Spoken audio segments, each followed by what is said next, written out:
Muy buenos días, familia. Aquí seguimos un día más, un lunes más para seguir compartiendo la palabra del Señor. Perdonen cómo tengo la voz. Hemos estado todo el fin de semana desde el jueves que comenzamos en el congreso, en el segundo congreso de Vida Nueva allí en Toledo. Ha sido un tiempo espectacular. He estado intentando subir fotos, vídeos a las redes sociales. Te invito a que puedas verlo, que disfrutar.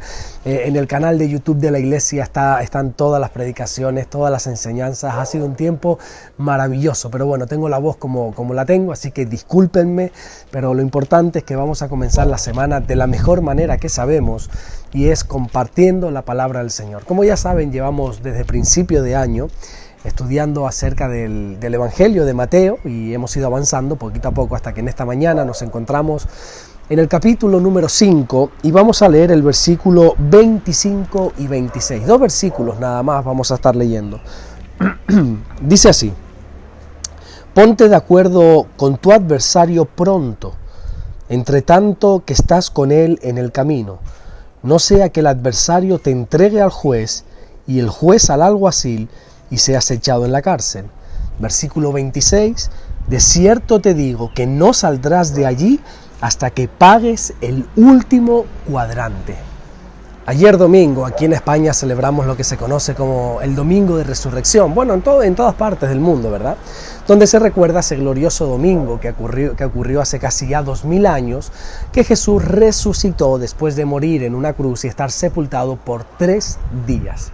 Ahora bien, tanto la Biblia como la historia en general nos arroja suficiente luz para saber qué fue lo que pasó los momentos previos a la cruz.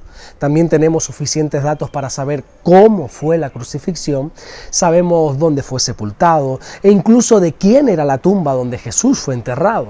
También sabemos cuándo resucitó y lo que hizo después, ¿verdad? Pero sin embargo, no sabemos mucho sobre qué pasó durante esos 3 días que estuvo muerto. ¿Qué pasó realmente en esas horas donde el Señor murió? Esto es todo una incógnita, ¿verdad? Hay varias teorías que, yo creo que sería muy interesante que otro día podríamos verlas detalladamente una por una, pero hoy quiero centrarme en estos 2 versículos que acabamos de leer, donde se nos dice que nosotros debemos ponernos de acuerdo con nuestro adversario pronto. Si pudiste ver el devocional del viernes pasado, recordarás que hablamos sobre el deber, la obligación que cada creyente tenemos de reconciliarse, no solo con aquellos que tienen algo en contra de alguien, sino también con aquellos que tienen algo en contra de ellos. En resumen, lo que vimos es que todos y cada uno de nosotros tenemos que dar siempre el primer paso para reconciliarnos con el prójimo, con los demás. Y ahora lo que Jesús nos está diciendo son las consecuencias que alguien va a tener si no quiere reconciliarse. La Biblia dice que cuando uno no se quiere reconciliar, puede ser que el adversario te entregue al juez, que el juez te entregue al alguacil para ser echado en la cárcel, de donde no se sale hasta que no pagues toda esa culpa. Mira, esto es mucho más fácil de entender de lo que parece, te lo garantizo. Mira, te explico.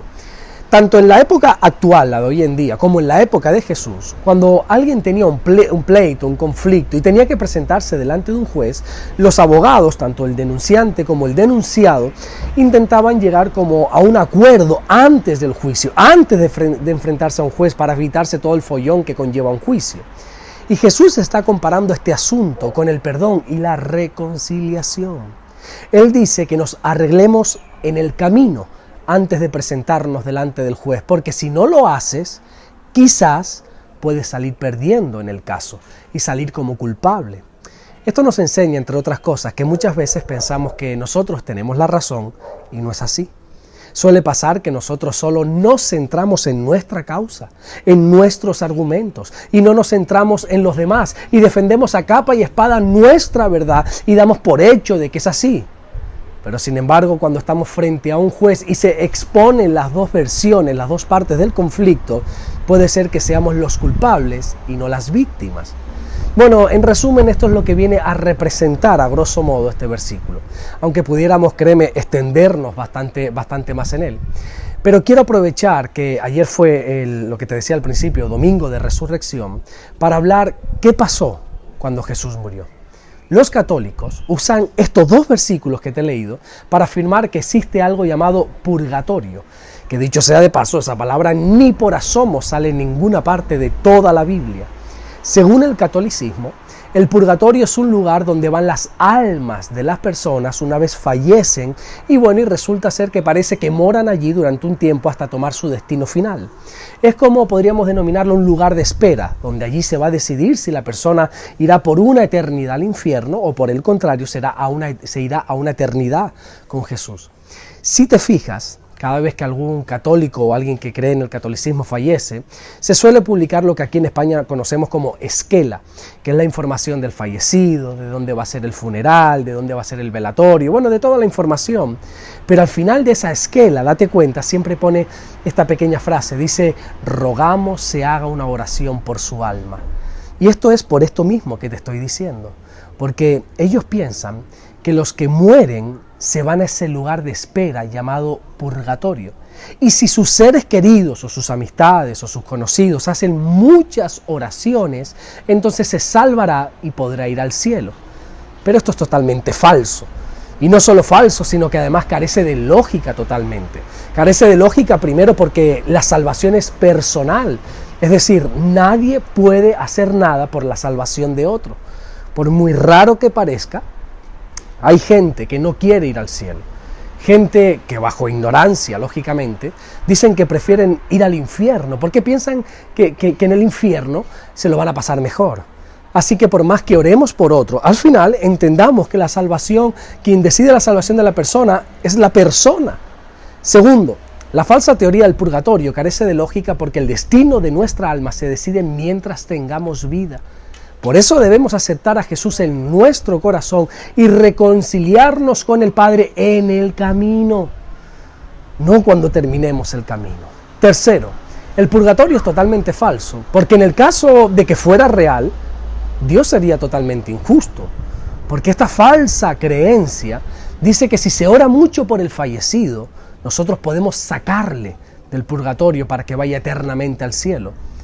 Pero ¿y entonces qué pasa con esas personas, como por ejemplo un amigo mío que se llamaba Miguel, que murió solo en su casa? Murió solo y se encontró a los 6 meses de que murió. Nadie pudo orar por él, ni yo ni nadie, porque nadie sabía que había muerto. ¿O qué pasa con aquellas personas que sus amigos, su familia, sus conocidos no son cristianos, no saben orar, no quieren orar? Mira, lo mires por donde lo mires, la enseñanza del purgatorio carece totalmente de lógica. Esto es el gran engaño, donde se le está enseñando a las personas la falsa esperanza que aún después de muertos pueden ser salvos. Y esto es la gran mentira, porque la decisión de la salvación se toma en vida y nunca en muerte.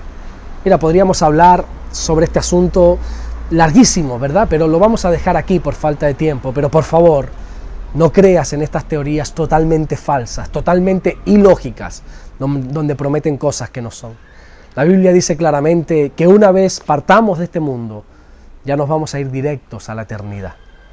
Cuando el ladrón que fue crucificado juntamente con nuestro Señor Jesucristo y le pidió clemencia al Señor, Jesús no le dijo, de cierto te digo que hoy nos veremos en el purgatorio. No.